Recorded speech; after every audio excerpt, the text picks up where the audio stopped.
Hello friends, good morning and welcome to the pre-market session.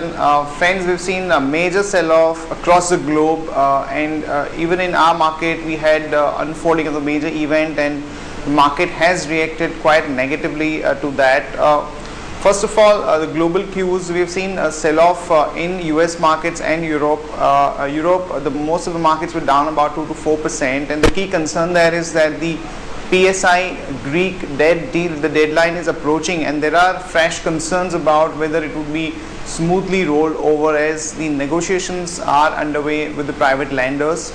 And US markets, after a long time, we have seen a major cut of almost 200 points in the Dow, and that is something which is not comforting, because so far these markets have been holding out pretty well. So if we have a case where there is a major sell-off in the US markets going ahead, then that would really not help some of the emerging markets, and the flows could actually affect. More importantly, we have seen that the rupee also has touched more than 50 after a long time. So that is something which again will not be comforting to a lot of investors.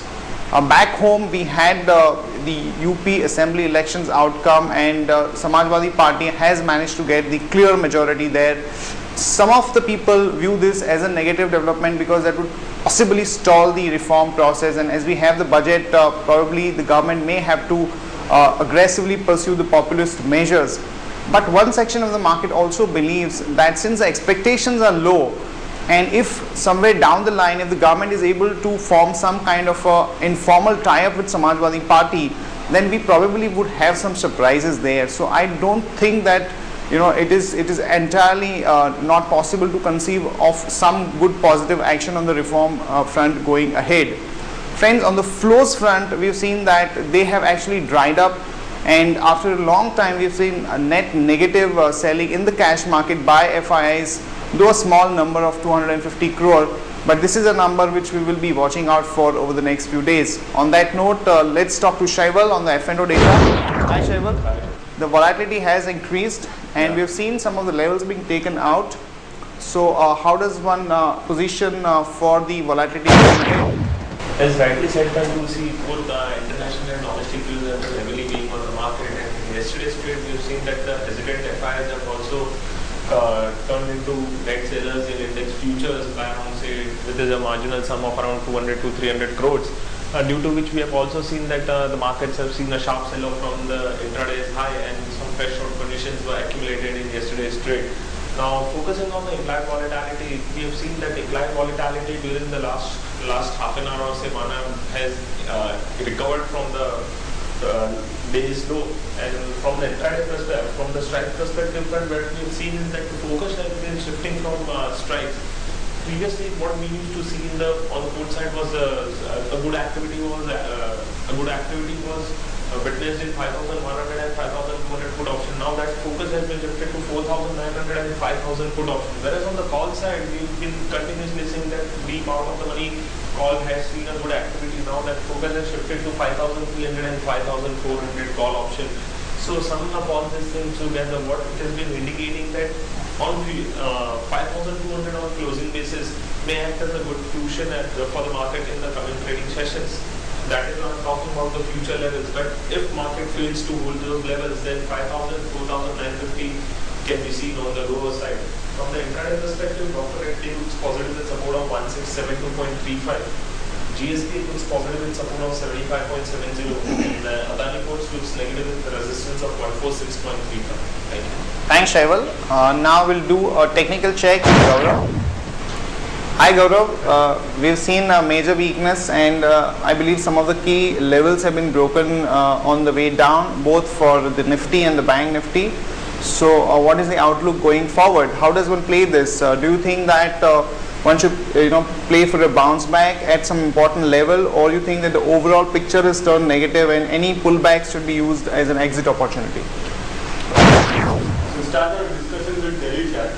Daily chart shows that Nifty has started hurdling on the downside. In the first half of yesterday's session, it bounced sharply just to undergo an even sharper fall. And overall picture shows that 5650, that is 61.8% retracement of the entire fall, acted as a crucial resistance, and from there Nifty had entered into corrective mode. After falling for 4 consecutive days, Nifty traded in a range-bound manner. In the last trading session, it has started next leg on the downside. It has broken the low point of previous fall, which confirms next leg on the downside. It has also broken 40-day mark. The level is 5253, which further adds to the downside pressure. Daily momentum indicator continues to trade in the negative territory, which indicates that buyers going forward would be on the short side. Early chart shows that early momentum indicator has also started fresh move on the downside. On early chart, Nifty formed a triangular consolidation, broke on the downside, retested the pattern and has continued on the downside. All these signs suggest that Nifty is likely to trade with downward bias, and any opportunity, that is any bounce if at all on intraday basis, should be used as a selling opportunity. And key levels on key resistances for on intraday basis are 5308 and 5336, that is 20 hourly and 40 hourly moving averages respectively. And overall, Nifty is likely to head towards the equality target, that is equality with the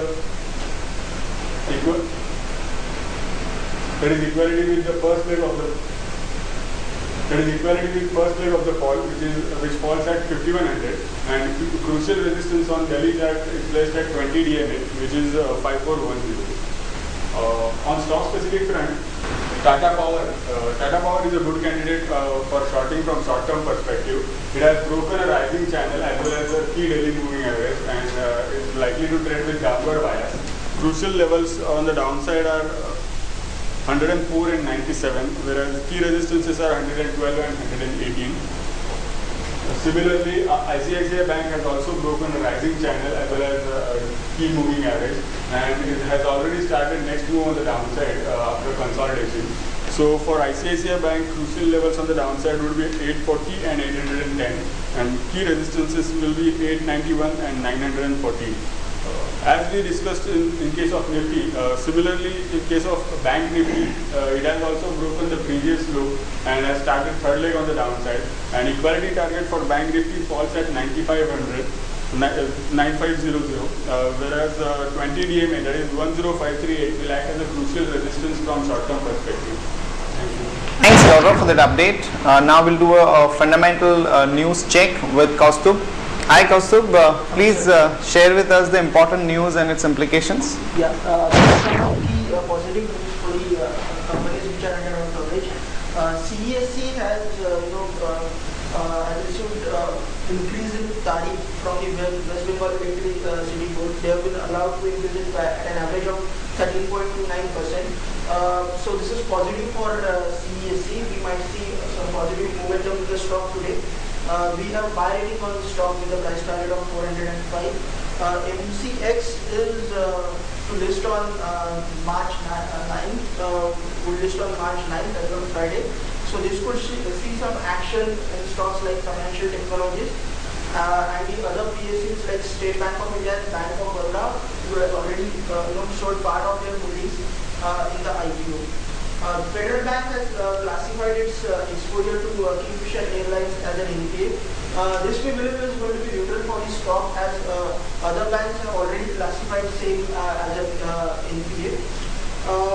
We have interacted with the management of Godrej Consumers Product Limited, and some of positive indications have come from the management. They expect a top line growth of 25% and bottom line growth of about 25%, largely on account of strong growth in domestic portfolio of household insecticide and hair color. Also, international business is doing good, where growth has already improved, and we are, the company is clocking growth between 30 to 35% in its international business, largely on account of the good growth in stable portfolios like Indonesia and Latin America, and the recent acquisitions what the company has done. So overall, a positive indication, and we have revised our price target to 547. So there is a decent upside from the current level, and because of the good earnings visibility, we have maintained DCPL as one of our best fit in mid-cap FMCG space.